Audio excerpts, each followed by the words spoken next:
The game is about as boring and as not fun as we could have expected. It's a team that sucks against a team that's playing a bunch of backups. Washington leads by a score of 10-7.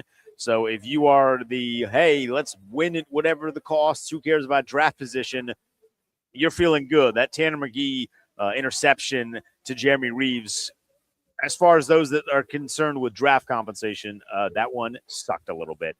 I'm Denton Day. I'm live from Honor Brewing in Sterling for the halftime show. We are active in the chat. You want to talk about the game? Hit me up in the chat. I'll take some of your questions, take some of your comments, take some of your concerns as well. As far as grading the first half, look, man, like this is what we expected. Washington's not very good. Philadelphia is not trying. They're just trying to get their guys incentives, and Washington still has a majority of their starters in on defense. That's kind of a kick to the pants. You're up 10-7 when you're playing a majority of your starters on defense and you're playing up against backups. They had Devontae Smith in the game so he could get over 1,000 yards as just a little bit of a boost to the ego to those in Philadelphia, which, side note, it is a little funny that Philadelphia, that has this boring-ass offense, and it is boring, now has two wide receivers that have gone over 1,000 yards. A.J. Brown has 1,003. Devontae Smith now has like 1,008. Based off of his performance in the first quarter today. So a little concerning that Washington is only up by 3 against this team. But in fairness, listen, man, they basically are a bunch of backups on that starting defense. What we are calling the starting defense, it has not been good. They are not very good. There's a bunch of dudes that are on the field right now that should not sniff the field anytime near the regular season in 2026. If you're paying attention to Bobby Wagner, he has just 1 tackle today. He needed 5 to get to 2,000. I was hoping in the first half he'd be able to, get more than 1. I was hoping he'd be able to get a majority of the 5 or 6 needed to surpass 2,000, and then we would not see him the rest of the game. I am going to be curious what the second half looks like in terms of who is playing for Washington, because at some point you're going to get a call from upstairs to be like, hey, pull the guys. If these are starters, get them out of the game. There is no rhyme or reason to have them still in the game, and you can miss me with all this what about culture stuff. The guys in the NFL should understand the premise that Washington is now trying to complete in the half number 2. You're trying to effectively lose the game.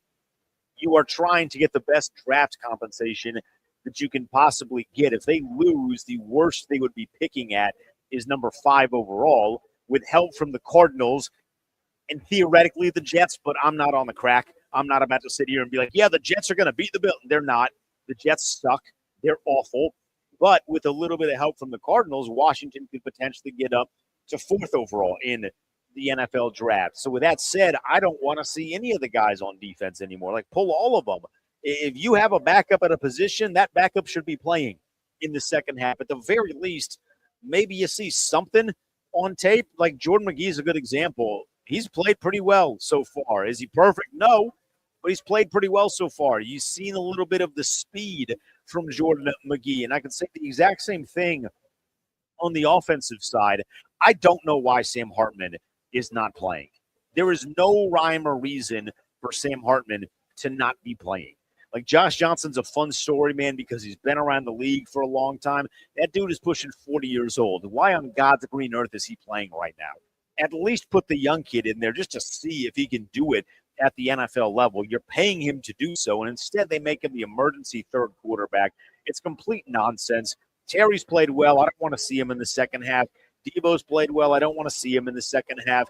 I kind of like Treylon Burks, so if we see more of Treylon Burks, I'm not upset about that. But he's like a perfect example, right? When you talk about young guys that you want to see, is there something here moving forward?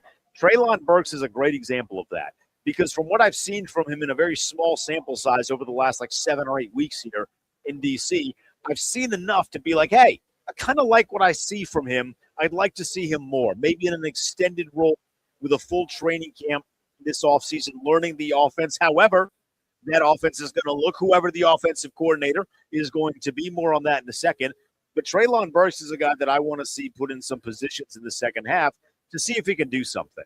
right? Like they've targeted him a couple times. He tried a one-handed grab when he was clearly getting held, which thankfully the refs called, that led to Washington's touchdown. But he tried the one-handed grab again. I think there's a little something there with Treylon Burks. I'm not going to say that he's wide receiver 2 in 2026. But if you go into 2026, you get another wide receiver this offseason to play alongside Terry, and then you position Treylon Burks to be either wide receiver 3 or 4, depending on how Luke McCaffrey and Jalen Lane look in 2026. I'm feeling pretty good about that unit. So I'd like to see a little bit more of Treylon Burks in the second half. He'd be a guy that I'd be keying in on. Don't need to see Terry. I don't. We don't need to see Terry anymore. He can't get any incentives unless you want to perform a little bit of tomfoolery. Terry in the first half had 4 receptions. He needed, if he wanted to get a $300,000 bonus, he needed 49 receptions in this game. So only 45 to go for Terry. And with that said, don't really need him in the game anymore. Take him out and put Treylon Burks in the positions, in the routes that Terry would normally run, and see what he can do against, admittedly, some Philadelphia Eagle backups. If you want to put Jeff Driscoll in, I'm not going to be upset about putting Jeff Driscoll in. I think for the running backs, keep it with Bill. He needs the reps. Keep it with Chris Rodriguez.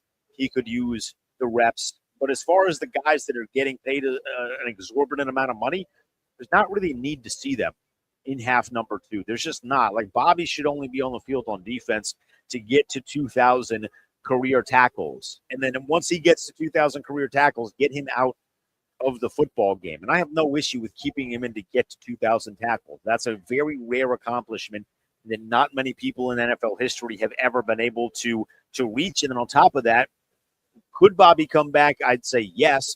Will Bobby play again in 2026? I have no idea. So with that said, like, get him the 2,000 and then get him out of the game. In half number 2, it just needs to be about guys. Like, if you are watching the game and you see a number make a play and you've been watching all season and you see a number make a play and you're like, who is that guy?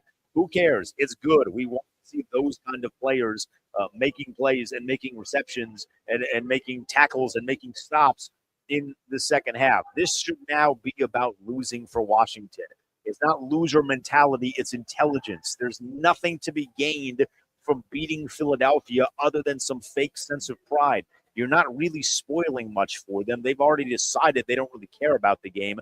Give them the win so they can be the number 2 seed. They can get their ass kicked in the postseason, because objectively it's not a very good team, at least compared to what they were last year. It's a noticeable step back on defense for them. It's a noticeable step back on offense.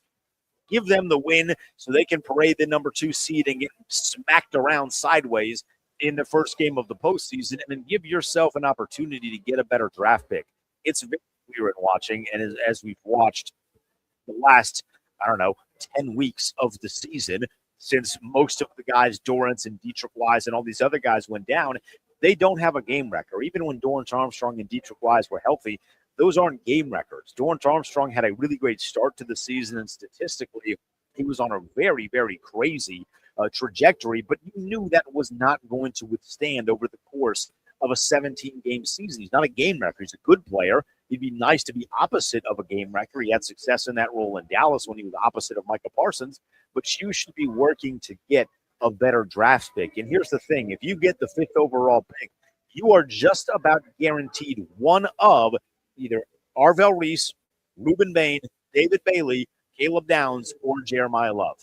That's a pretty nice position to be in if you are Washington. So in half number 2, I want to see Jeff Driscoll.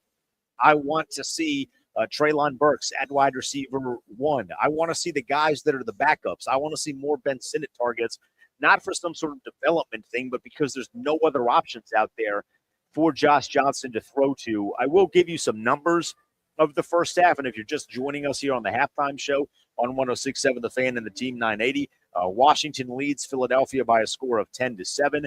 Jake Moody hit a field goal late from 55 yards after he missed one from 24 yards. When he missed one, man, I thought he was with us. He's like, hey, I am ready for that number 5 overall pick. I'm going to do whatever I can to help the football team out. And then he messed around and drilled the 55-yarder. So maybe a confidence boost for him, whatever. I can't imagine he's going to be back in 2026. We will likely continue this carousel that the organization has been on for the previous 6 years, where they don't have a sustainable kicker. But first half by the numbers, Josh Johnson's 11 of 16 for 100 yards. He does have one interception, and the interception was an awful throw. I mean, that ball just hung up there and hung up there and hung up there on what was an across-the-field throw to Deebo Samuel. Philadelphia guy picks it off, and then they squander it by throwing an interception to Jeremy Reeves just a few plays later. Johnson's also the leading rusher, 3 carries for 27 yards. Washington as a team has 17 carries for 67 yards. Chris Rodriguez, 6 of 25. Ja'Cory Cross-Merritt, 7 of 14. Deebo has 1 for 1. In the receiving department, Terry got 4 catches for 57 yards. Deebo has 2 for 20. Treylon Burks, 2 for 12. Ben Sinnott, 2 for 3. Ben Sinnott, by the way, back-to-back catches on back-to-back plays. Hey, we love that. The Ben Sinnott train is here and rolling for Philadelphia. Tank Bigsby, 6 carries, 30 yards. That's 5 a pop. Tanner McKee, 10 of 16 for 148 yards, a touchdown and an interception. Devontae Smith caught 3 passes for 52 yards. Once he caught that big one for 27, he was pulled because that got him over 1,000 yards. There must have been an incentive in his contract to get 1,000 yards. This first half, though, has been exactly what we thought. It's a bad football team going up against a team that is resting a lot of their players. If Washington loses, the lowest they are drafting is 5th overall. So what you need to root for in half number 2 is the Eagles' offense to explode, and then Jacoby Brissett in Arizona to go crazy against the Los Angeles Rams. The Jets are a lost cause. Washington's not going to get number 3, but they might get 4 if they lose and Arizona wins. We'll be back. Linnell will be with me for the post-game show. Enjoy half number 2. I'll see you in about 90 minutes.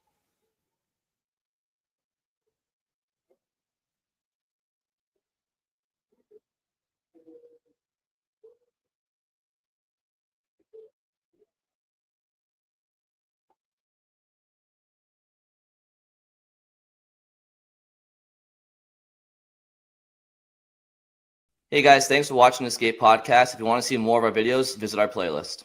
Not in front of a screen? You can listen to us on Spotify, Apple Podcasts, or wherever you get your podcasts. Don't forget to follow us on social media. And if you enjoyed this video, please don't forget to give us a thumbs up, subscribe to our channel, and leave a comment.